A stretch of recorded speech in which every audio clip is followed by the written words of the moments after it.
Shona is the chair of the trustees and one of the two founders of the registered charity Friends for Families, which was set up in 2018. It's a local charity covering Sevenoaks district and Dartford and run entirely by local volunteers.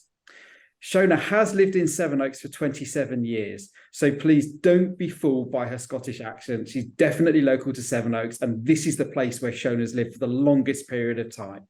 Shona, welcome. Thank you so much for joining us today. It's an absolute pleasure to be here. Some viewers may recall, Shona, that actually we worked alongside Friends for Families last Christmas. So it's really great that you're able to join me today to tell us more about the great difference that the charity makes within the local community, and obviously talk more about our aspirations for this year as well. So a good place to start, I suppose, is please can you tell us more about Friends for Families? You know, how did the charity start and why was it established? Right. Well, it came about actually by chance. So for most of the time that I've been in Sevenoaks, probably for about 17 of the 27 years I've been in Sevenoaks, I have been a women's running coach, recreational running coach, and I had my own group. So I had a lot of clients. And every year we used to do something for charity, just as a Christmas, nice thing to do. In 2017, through a series of coincidences, I got put in touch with our local children's services. And they asked us if we could provide Christmas gifts for the most disadvantaged children in this area. And of course, we said yes, because, Christmas children, So we did. And it took us about 2 months to get together all the Christmas presents they'd asked for. And during that time, I was talking to the social workers a lot. And they were telling me about the conditions in which these children were living. And I had, all the years I'd lived in Sevenoaks, I had not been aware that there is such poverty, Dickensian poverty in this area. And it shocked me. It really shocked me. So after we'd done the Christmas presents, we got to January 2018, and me and my runners, we were still talking about it. And we just decided, you can't just say, oh, well, we've given them a nice Christmas present, not our problem anymore. So we set up the charity. Wow. And I suppose you touched upon it, and I can't for one moment imagine how that feels when you do hear quite so much around the reality of how families and children are living. Because actually, when you think about Sevenoaks and when you talk about Sevenoaks, typically, the assumption is, well, it's a pretty wealthy area. Yep. So are there really many families that are suffering financial hardship? See, this is the thing. So I grew up in the west of Scotland, and the poverty there is obvious. It's right under your nose. You can see it. Here, not so much, because, the demographic here is completely different. It's a very comfortable area. You don't see the poverty, which is why I had managed to be oblivious to it for all those years. But it's absolutely out there. In Sevenoaks itself, it's hidden in little pockets. It's in particular areas of the district, same in Dartford. So I thought you might like some statistics. So for example, in the most recent figures I've got for 21-22, so in that year, 25.8% of children in Dartford were living in poverty, which is 7,533. So that's Dartford. You'd think Sevenoaks would be better, and it is, but not as much as you'd think. So in that same year in Sevenoaks, 21.8% of children were living in poverty, which is 5,467. And I've got those statistics from the End Child Poverty Coalition, which is a coalition of charities, so I didn't make them up. And actually, just listening to you, thinking about the time frame, what are you seeing this year? Because actually, the cost of living, etc., everyone's feeling what's happened over the last kind of 12 months. So, are you seeing something even worse, to put it in that perspective, this year? Yeah. So what happened was that we were finding that the level of need the first few years was reasonably constant. And then the pandemic hit. And so over 40% of the families that we help actually work, but they work in very, very low paid jobs, often in retail or hospitality. And in the pandemic, those were exactly the jobs that went. So during the pandemic, a lot of people who had been just managing lost their jobs or their hours were reduced and could no longer manage. So we found that coming out of the pandemic, coming out of the lockdowns, there was a significant increase in need.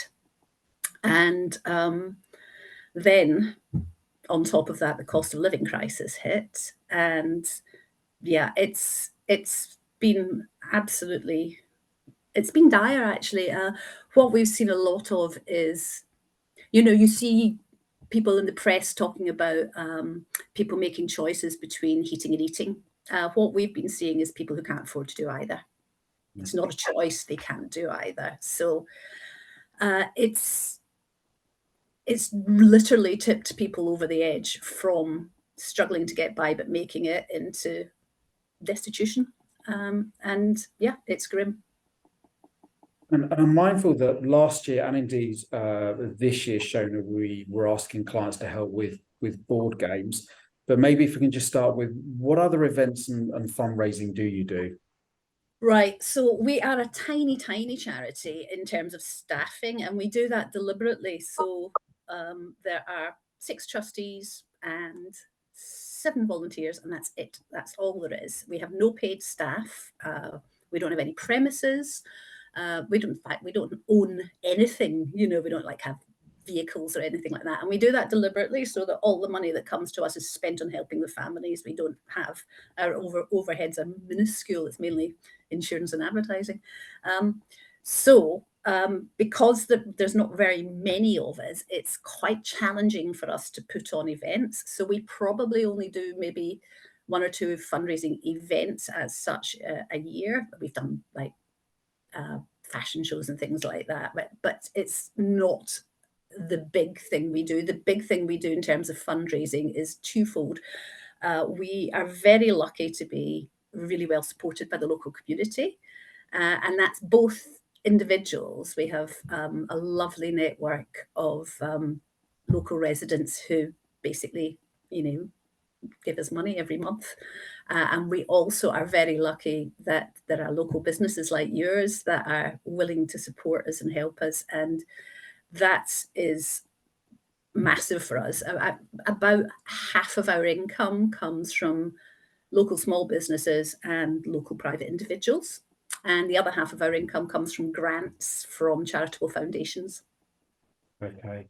And so when you look at the funding situation, but when you're and board games and donations, I guess one of the things that's that typically gets asked is well, how do you make sure that these donations go to the right place, to the right people who really, really need them? Yes, I'm really glad you asked that actually, because that is something we can be really confident about.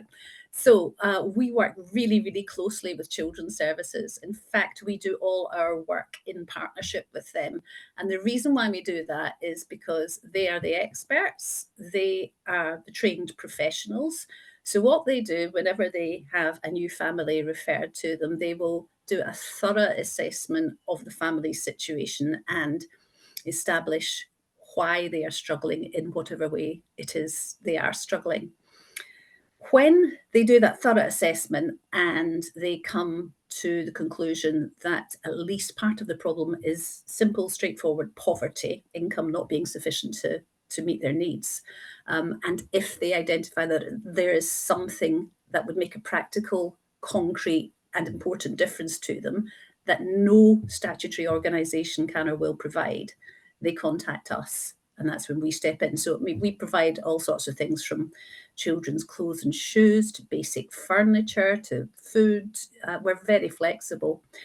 So that means that our work is done on the basis of an intimate understanding that children's services have of the family circumstances, which they then discuss with us.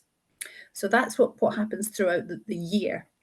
When it comes to Christmas, we then say to them, okay, so there's all these families that are on your caseload and that you've asked us to help with, or you're planning to ask us to help with a practical need. Now select the most disadvantaged of those and send us a list of those absolute, if you like, bottom of the pile, most disadvantaged families. And those are the ones that the Christmas presents will go to, because they are the people who literally can't afford anything. And those are the families whose houses children's services go into and find there are no toys because they can't afford to buy the children toys. So what, It's giving them something at Christmas is a huge thing for them. absolutely.